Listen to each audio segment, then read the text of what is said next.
So that was my disenchantment, reenchantment speech. Now we're going to talk much more practically. What are some of the tools that you can use to take back this governance space? Now, I will say that I have two missions on this. First of all, is to get you to kind of think about the idea of a hall, which is different than Christian Halls, Inc., right? It's very important because Christian Halls, the organization, has some tools and assets, and we've been doing, training and thinking and technology and what partners do we use? But it's just a sword, right? It's just one.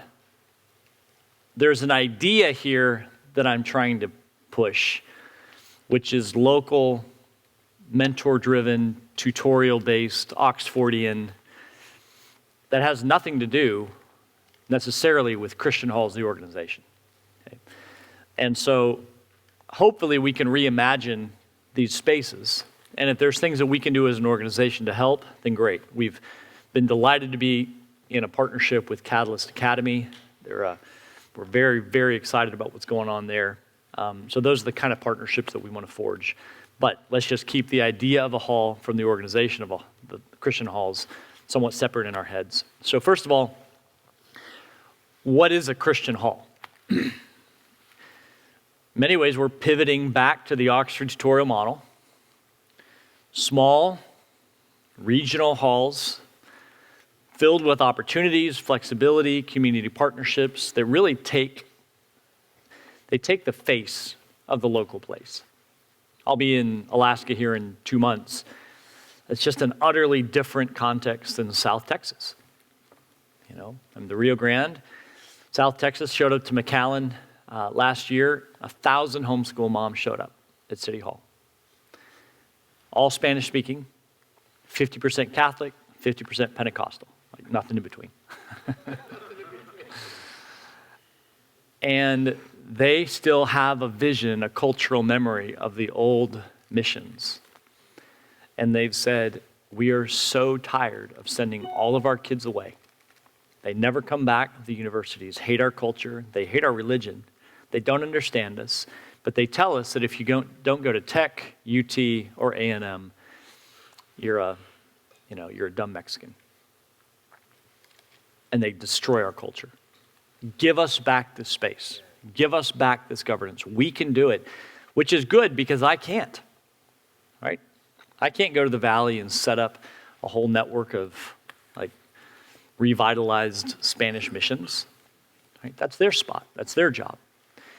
And Alaska, totally different. Bentonville, Fayetteville, Rogers, totally different context.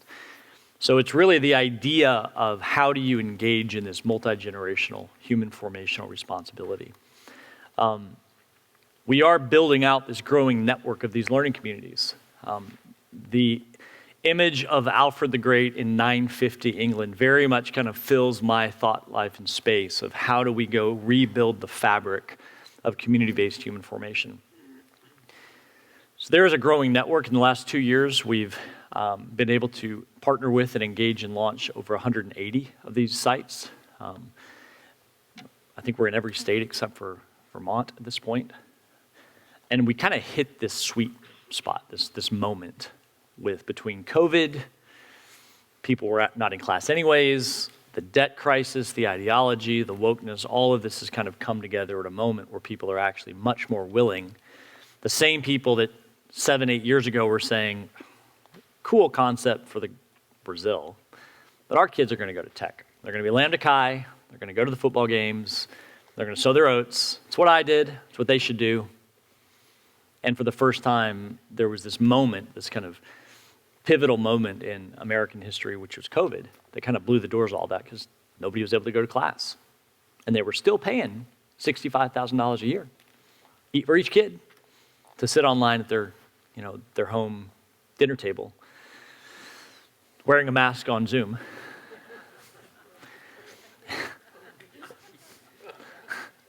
And people were like, this is all ridiculous. It's all ridiculous. And in many ways, the shackles started to fall off people's eyes.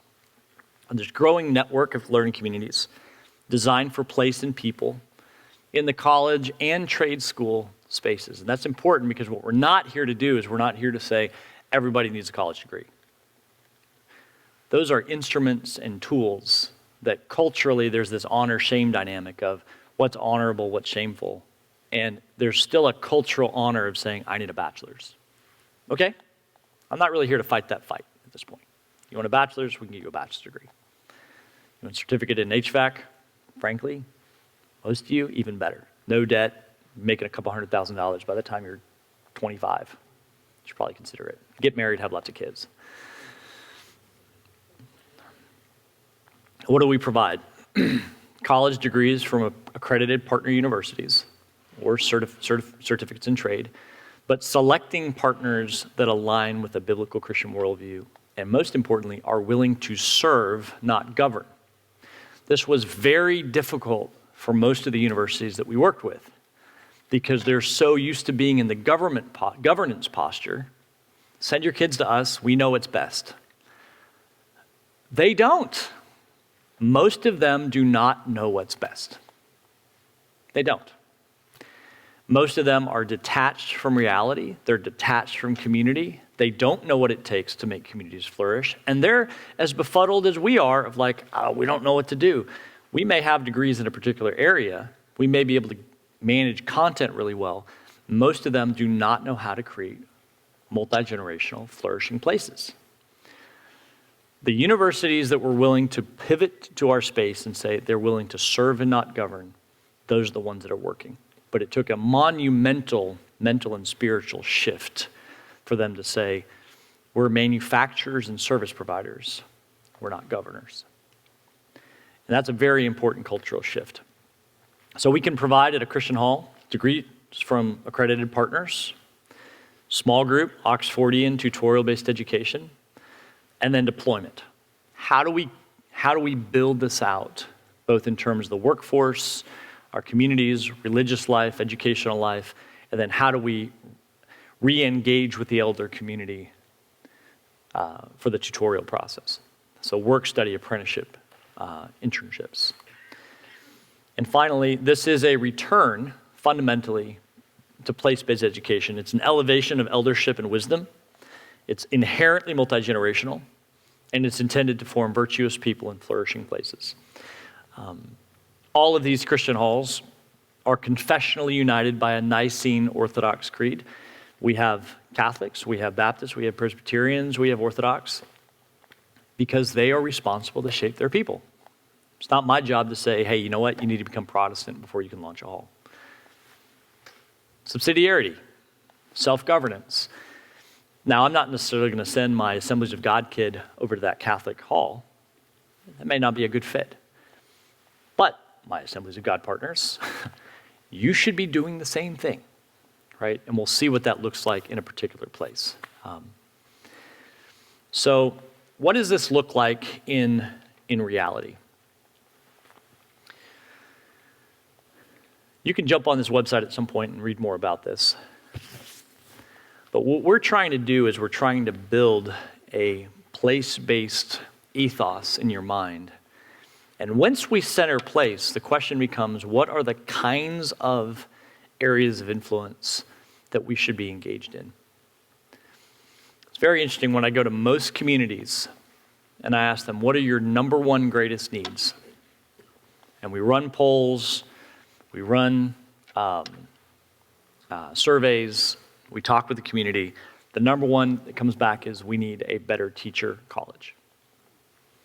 Because we are tired of sending our best and brightest young women away, then replacing them with leftist, woke, Marxist, gender-confused young women coming out of a teacher college who are neither from here nor love this place.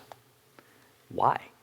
Why did we do that? Why have we filled our school systems with people that do not love or know our kids, nor love our places? It's because the structures told us to do that. And so place after place after place, people say, could you bring us a conservative Christian community teacher college to train our kids? Well, the moment that you start talking about teacher colleges, very interesting. community leaders come in and say, well, if you can do a teacher college, what about civics? What about campaign management? What about public administration? How are we training all of our civic leaders? We'll talk more about that in a second. Theological colleges. This is going to hit close to home because it's right in the middle of our ecclesiastical industrial complex.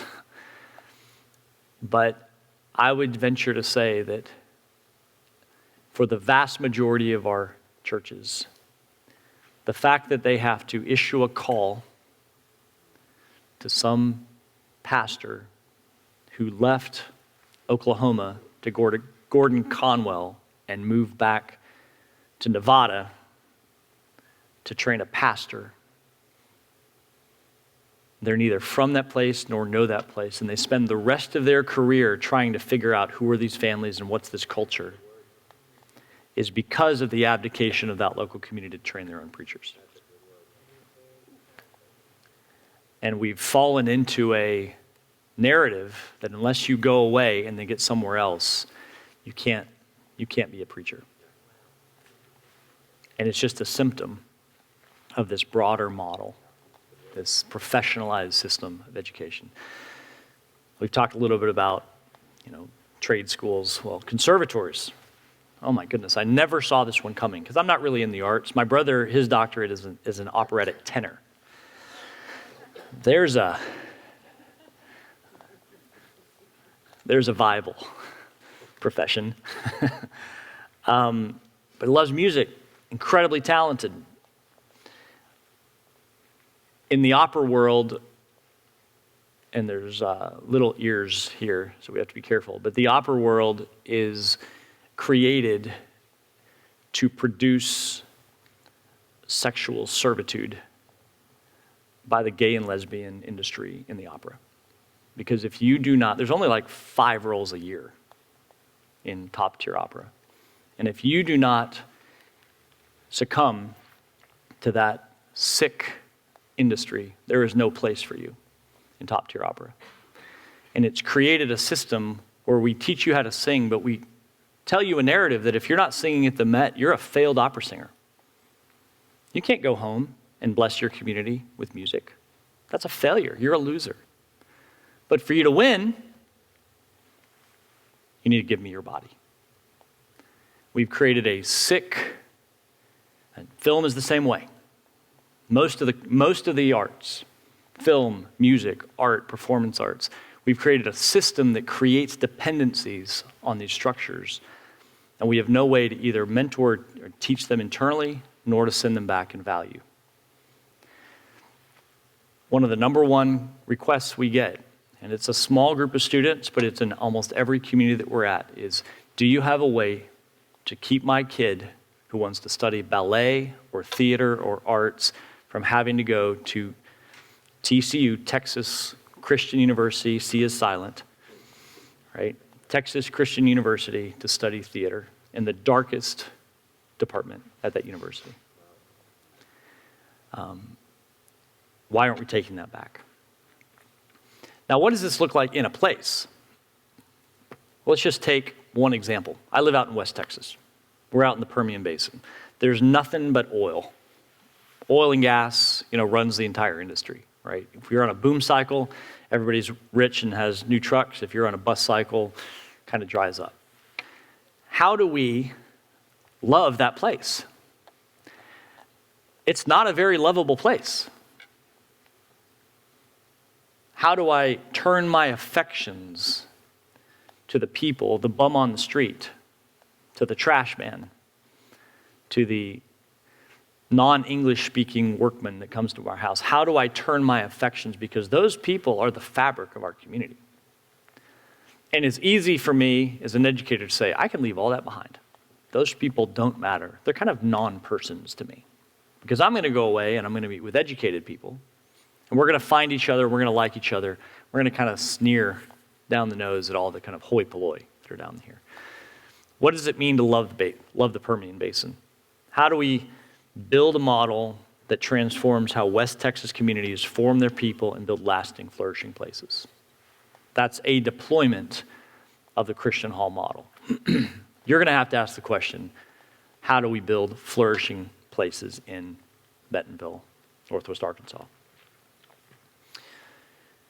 Well, when we showed up and started to ask, just fell right in line. Please give us a teacher college. Now, this was interesting because we're at this strange cultural moment where everybody recognizes the whole teacher college stuff is broken. The schools are a disaster. And Texas State Board of Education came to us and said, wait, you can go and deploy a small group, kind of human-based, non-heavy infrastructure. You don't need $20 million to build a building.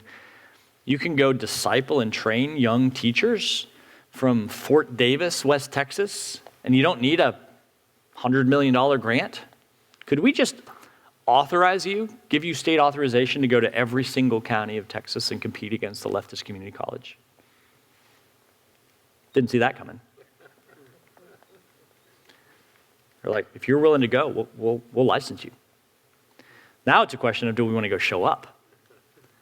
You know, what happens when the yapping dog catches the truck? That's the problem. We've been yapping at this educational truck for so long, suddenly you catch it. You're like, what do you do with this? Are we willing to actually exert governance in this space?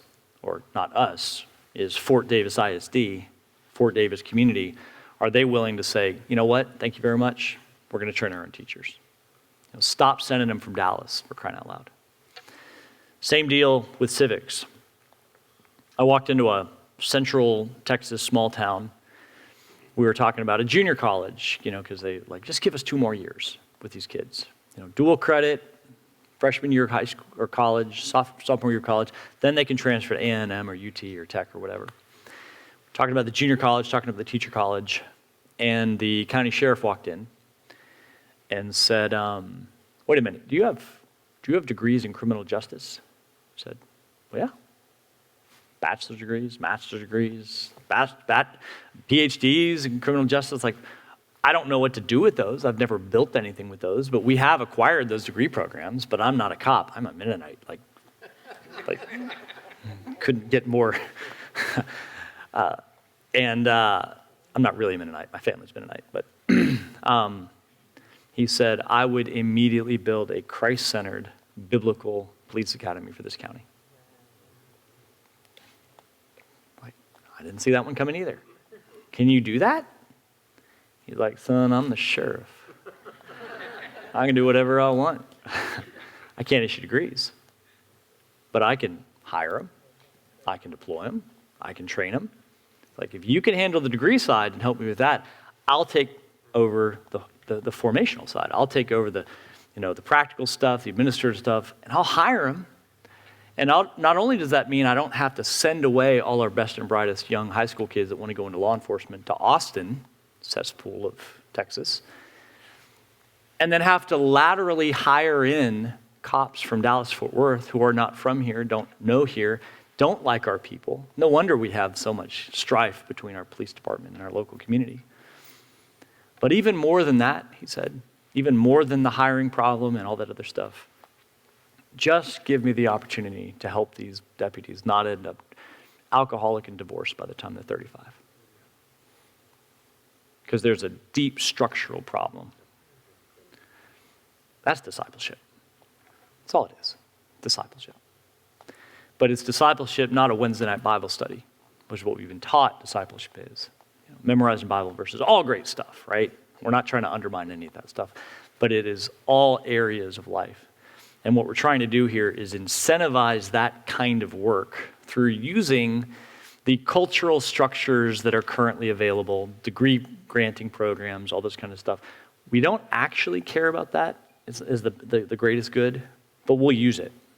We'll use degrees if that's what you need to be able to say, can I have this space back? Honors college, theological college, all this other stuff. Well, what does that look like in a place like the Permian? Well, so we've got this program. Let's see here what's going on here. I don't know why this isn't searching. Well, we've got this honors college program, which is basically the Oxford Great Books program, where instead of sitting online with a bunch of classes, they're coming through and they're reading the great books, they're reading the texts, theology, philosophy, quadrivium, great literature, great books. Well, who's the first group that shows up when they hear we have that program? All the homeschool kids and all the classical education kids who are like, oh my gosh, I just want to read the books. Like, don't set me online. I don't care about the lectures. Just let me keep reading through the books, right? So the first group that shows up in the Permian are all these homeschool and classical education kids who are like, can we do an English, literature, humanities, Christian liberal arts program? It's great. Do you have a tutor? Yeah, we do. We've got this classical education professor, and we've got this homeschool mom, and we've got this, humanities dad that's out there, and could those be our tutors? Absolutely, they could be. So they get started. Midland Classical comes in and says, well, we would like to do a teacher college, a classical teacher college in our classical school, because what's the big problem with the whole classical school movement right now? It's exploded, right? We had like 15 classical schools 15 years ago. Now we've got over 1,000 classical schools where we find our teachers. There's no teachers. What are they having to do? Laterally hiring teachers from the public school. What's happening? The whole classical system's falling apart. It's in danger of collapsing under the weight of its human capital, the lack thereof. And so the Association of Classical Christian Schools and the Society of Classical Learning, which collectively have about 1,500 schools, came to us and said, could we authorize you to install a classical honors college and teacher college on every single one of these schools, and then we'll train our own teachers, right? So it's just rebuilding this local self-governance model. So Midland Classical says, great, we'll do dual credit, but we'll also do a master's degree in education. Well, then two very interesting things happen. The Anglican Church, the local dispensational Bible church, and the local Reformed Presbyterian church all came and said, hey, this is awesome, our kids are coming to this program, but we would like to start doing the theological tutorials because I feel like that's kind of our place. And the Anglican Church had come to us first because the evangelical Anglicans, ACNA, like they split from the Episcopal Church over the homosexual agenda, right? So what happened? They lost all their Episcopalian schools, seminaries, universities. That's all gone. So they got their tree shaken a little bit. Some of the best people we work with are the ones that have had their tree shaken because they're already a little stirred up. They're like, oh, what do we do? How do we rebuild? So the bishop of Fort Worth came to us and said, what if we used our church planning budget to go plant small Anglican Christian halls from Fort Worth to El Paso, and then when we have a little junior college going on, then we'll send a priest to go start a church and invert the system. So they've got their Christian hall, Anglican thought, church fathers, theology, global missions in Midland. What's the first thing that happens with the Presbyterian church and the Bible church? Whoa, wait a minute. All these kids are coming over here for theological tutorials? Nah, that's our space. Well, instead of saying,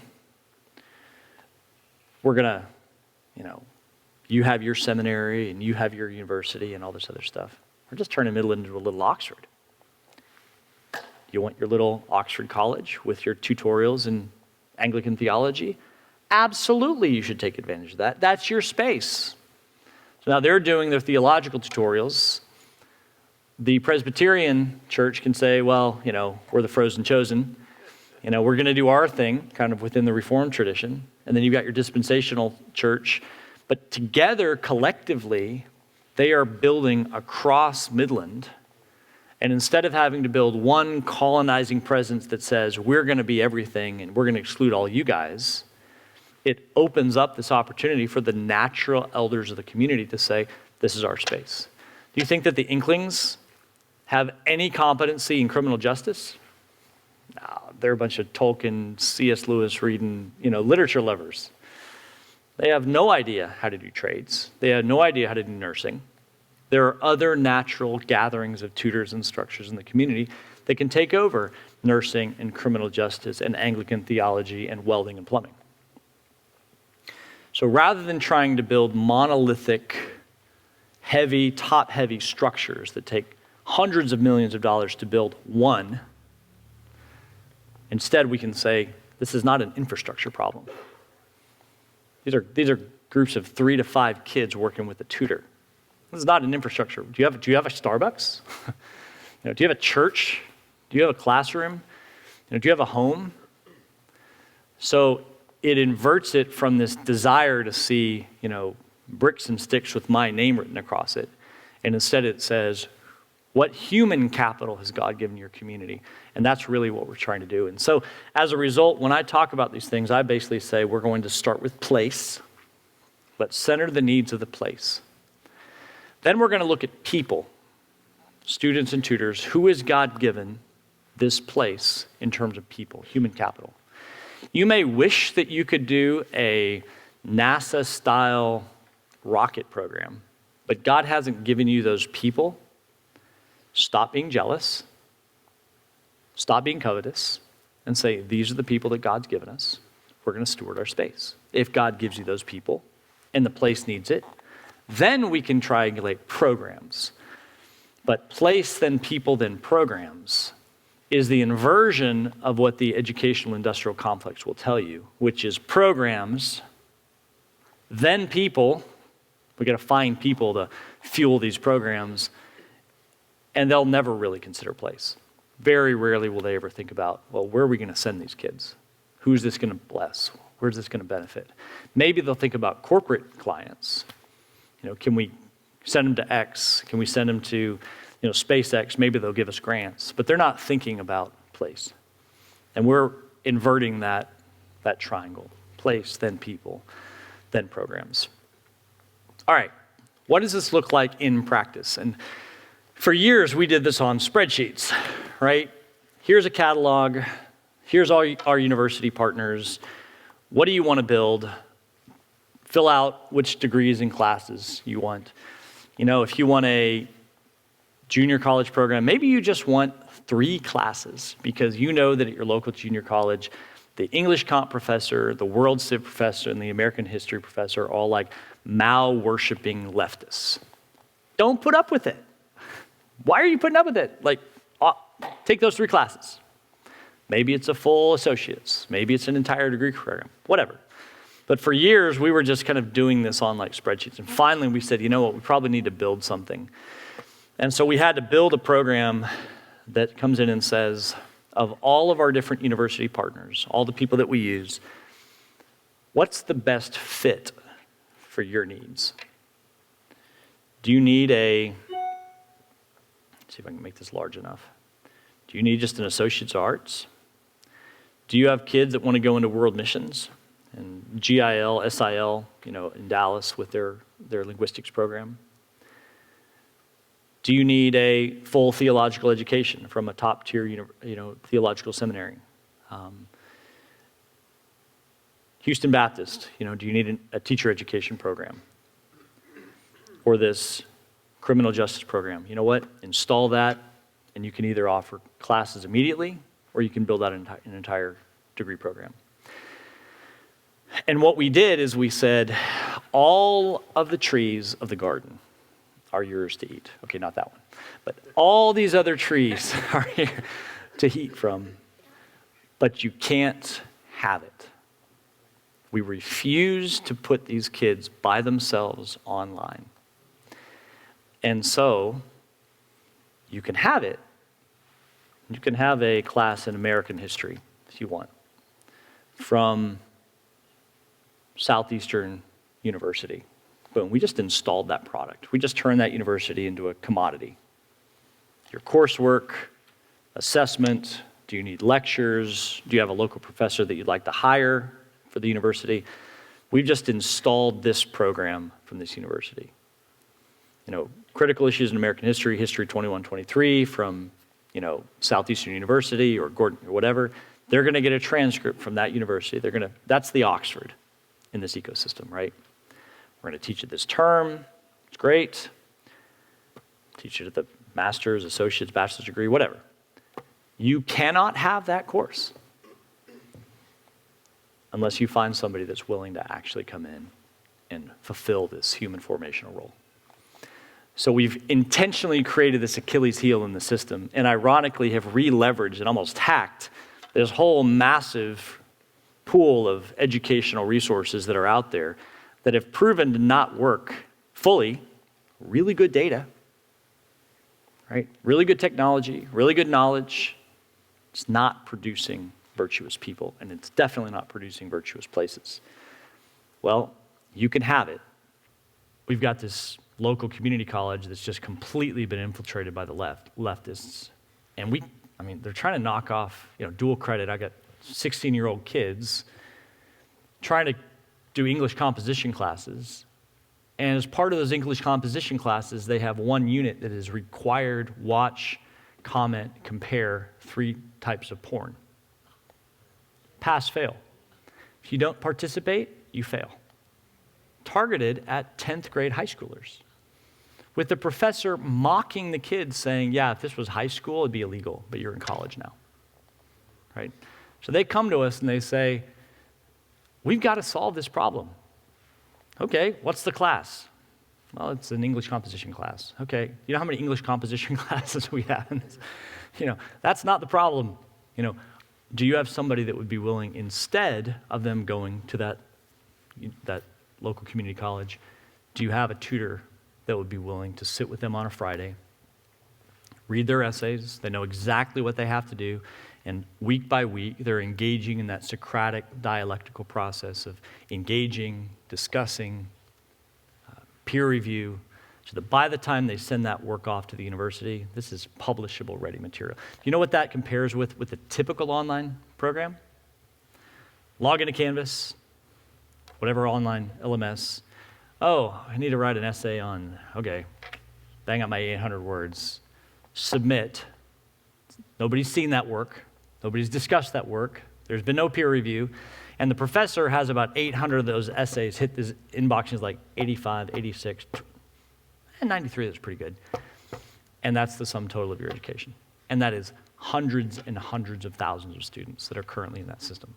And we basically said, we no longer have to engage in that joke of there's 4 forum posts per week of required forums. Come on, you're not getting it. This is not your space. We're forcing them to do that because we're giving them the wrong kinds of responsibilities. Take it back, and you can. And so this is how we're able to come in and say to these communities, you can absolutely do this. And let's just start with the needs of your place. Let's see if this works this time. Nope, it does not. And they were able to launch in a long weekend their little junior college alternative. But then what was interesting is, who are the tutors that stuck their hand up? Chief of staff of the governor, as well as his campaign manager, and the local DA, and the state attorney general all go to this church. And they said, we'll do the gen ed stuff. That's fine. Do you have a degree in politics, philosophy, and economics, or campaign management? Because that's what we're good at. And now they have a vision to become the center for Christ-centered political engagement for the state. Instead of having to send kids off to Berkeley or Stanford or whatever to get a poli-sci degree, in which case we don't want them back when they're done. Take governance. And so whether it's the Permian Basin, whether it's Northwest Iowa, whether it's the Rio Grande Valley, it's always the same question over and over again. Are you willing to actually take governance in this space? How do we build? This is a little bit larger than England, right? We've got a huge territory. But county by county, we believe that we can rebuild through North America in the next 20 years. We'll have at least one Christian hall, not necessarily managed by Christian Halls International, but that we can have a Christian hall in every county, at least in the next 15 years. But that will take engagement with local elders saying, I have a role, and I'm going to stop advocating my responsibility. Homeschool groups. We've got 9,000, or possibly even like 11,000 microschools and homeschool co-ops all over the states. They're great because they move fast, they break stuff, they're not afraid, early adopters. Their problem is that they typically flake because the parents are like, well, I'm done, peace out, right? So those are like our ground forces. You know, you homeschool parents that are like, I need dual credit for my kids now. They're about to graduate. Yes, we can help. That's great. Don't graduate at 16, by the way. Costs go crazy after that. Don't graduate at 16. Use dual credit. We can help. Get your associates by the time they graduate. Don't rush through it. Lean into their formation. You know, that we can definitely do that. What we need to do is we need to convince them that their job's not done when their kids graduate. Because we want their kids to be part of this process. We want their grandkids to be part of this process. And if the mindset is, they're 18, I'm done. Or they're 16 and I'm done, you know, then they're abdicating. Now we have this very large network of classical schools, like 1,200 plus classical schools. What's their problem? So the benefit, the good news is, they've got structure, they've got boards, they've got stability, they want to be there for 50, 60 years, they've got resources, they've got buildings, they have prestige, they have honor problems, because they think that to be a good classical school, you have to send their kids away. And if not, then they're broken somehow. In fact, they pay enrollment counselors bonuses based on how many kids leave, right? How many kids get into an R1 school? Excellent, we're going to give you a bonus. They create an incentive structure to break their own community. So we have to change and disenchant their minds about what does it mean to create a good, flourishing community, right? So they have structure, but they have a mindset problem. Then you guys have trail life out here. You know, oh my gosh. Dads with kids, dads with young boys spending time, like camping, forging steel. I don't know where this actually happens anymore in North America. You know, what an unbelievable network of people, and their leadership has come to us and say, hey, with all of our Freedom Awards, with all of our kind of like Eagle Scout things, can we build in dual credit, apprenticeship, all that kind of stuff, and create a partnership with CHI? So tremendous opportunity there. These are all kind of strategic partnerships. What should be on this map and is not is a network of churches that structurally say, this is our inheritance, this is our birthright. Most of those North American churches have sold that human formational birthright for a bowl of cultural chili. And it's time for them to say, this is still our space. We believe that just in the community colleges, in the top 10 community colleges, let's just go to Dallas-Fort Worth. Just in Dallas-Fort Worth, get this, there's 3 community colleges. Dallas, Tarrant County College. Not accredited outside of the state of Texas. Feeder schools into the UT system, into the Texas system. Nobody really wants a degree. 350,000 kids this year enrolled in those 3 community colleges.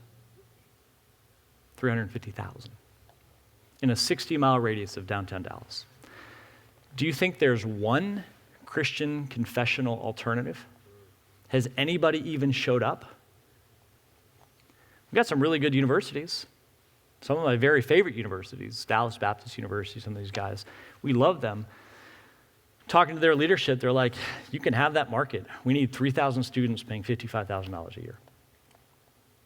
We don't do community college. In fact, that would create a shame problem for us. We don't want to be the Christian community college for Dallas-Fort Worth. So if that's the role they want to take, if they want to play the Rivendell, let's go play the Shire.